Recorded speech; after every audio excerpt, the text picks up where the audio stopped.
What's up, guys? So today we're talking springs, and before the comments are full of people talking about this, yes, we're talking about an eBay product. So first I'll explain why I have eBay parts on one of the cars. When I got the 97, the idea was that it was going to be a very unmodified, reliable car to drive back and forth to work. And right away I needed to redo the suspension, so I did a bunch of bushings and stuff, and I also needed to do struts, so I decided that I was going to replace the springs also. And when I was looking at potential replacements for springs, I found a few threads on the DNA springs from eBay.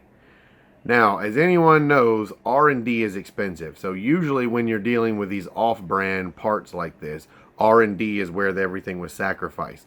So I expected that they would either be a direct rip-off of another existing spring, or a barely modified or sometimes just painted set of stock springs or something along those lines.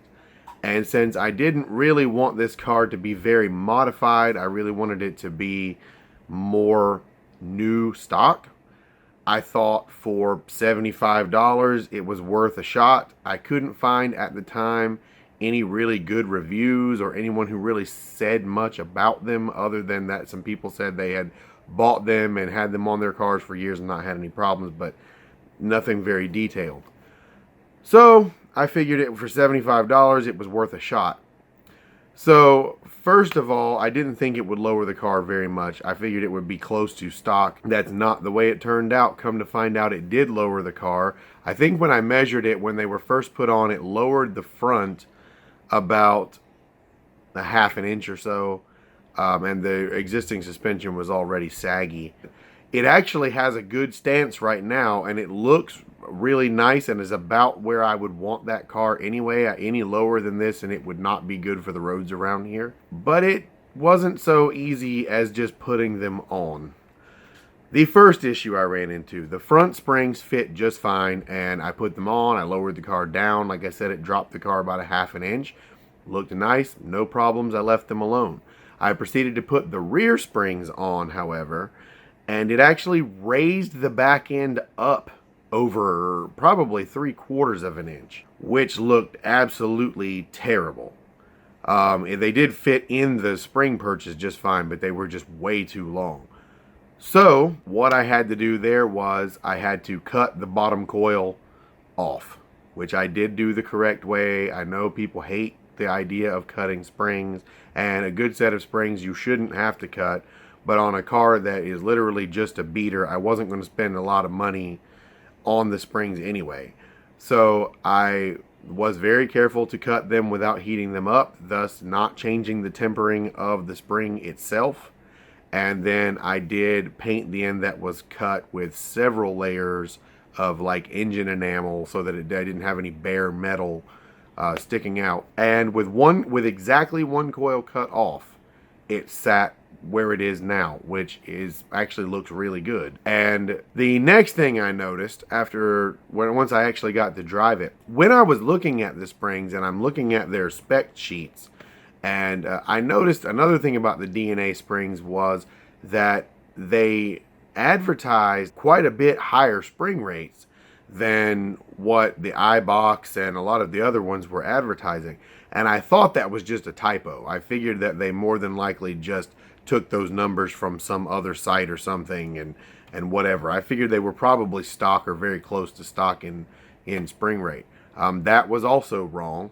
They are absolutely higher spring rate than stock. They are more than likely pretty close to what they said they were on the site, which is quite a bit heavier spring rate than the iBox are.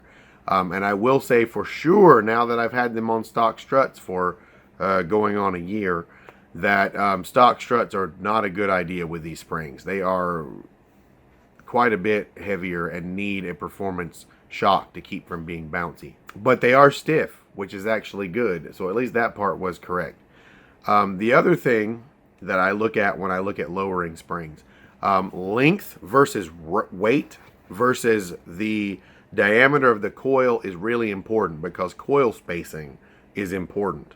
If a spring with all of its weight on it has the coils spaced too close together, then you can have what's called coil binding. So when it's completely compressed, the coils aren't very far away from each other. So that means that when the suspension goes to compress, they can hit each other, and then your suspension is solid. At that point, you have no springs. So, and I'll show pictures of this too, but so the coil spacing is actually pretty good on these springs. It's probably not quite as good as stock, which is normal for lowering springs, but it's not terrible. I have had no issues with them coil binding or bottoming out, which is actually also pretty nice. The stance, like I said, if you cut one coil off the back, the stance is actually good. If you just put them on like they are, it's terrible because the back end is jacked way up. It looks like you think you're driving a funny car or something. I mean, it's ridiculously absurd in a front wheel drive specifically. But I suppose if you were drag racing and you didn't care what the car looked like and you just wanted to shift more weight to the nose, these springs would probably be okay for that. But other than that, build quality's been fine. They fit the spring purchase fine. I've had them on the car, like I said, for about a year. The only thing that I did have to do was I took some industrial zip ties and zip tied the bottom coil to the bottom spring perch in the back. That's not because they were trying to come out driving. That was because when I picked the car up on a lift, they wanted to unseat because the spring is actually a little shorter than stock now. So when it's completely weight off of it, they could move. So I did that, and now they don't do that anymore. So I haven't had literally any other problems with those springs so far. So if I had to rate them compared to other springs that I've used in the past, as far as just a replacement low-ring spring, I would say once they're modified, they're not too bad. Stock, if you take the length problem into consideration, they're not worth buying at all. But once they're modified, I mean, for $75, they look good. They're definitely stiffer than stock, and the car handles a little better with them on. If I had paired them with the correct struts, which I will do later, but if I had paired them with like AGXs or Coney Yellows or something, they would actually handle really well. So I don't know. I'm going to give them maybe like a 7 or 8 out of 10 in overall. Just because for the price, they're decent. And once they're modified, that's something that I could live with every day. I mean, I do. I drive it every day. So that's it for this. So later this week, I will be reviewing another set. If you found this at all informative, please drop me a like. Drop me a comment on what you think about these, what kind of springs you're using, or any other performance parts you'd like me to get some information on.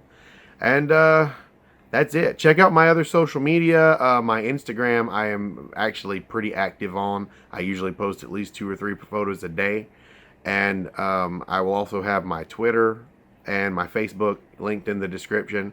And also, do not forget my discount codes, which are still active for devotees and for Get Off My Lawn Records. So check that stuff out in the comments or in the description. Drop me a comment, and I will see you guys later. Bye.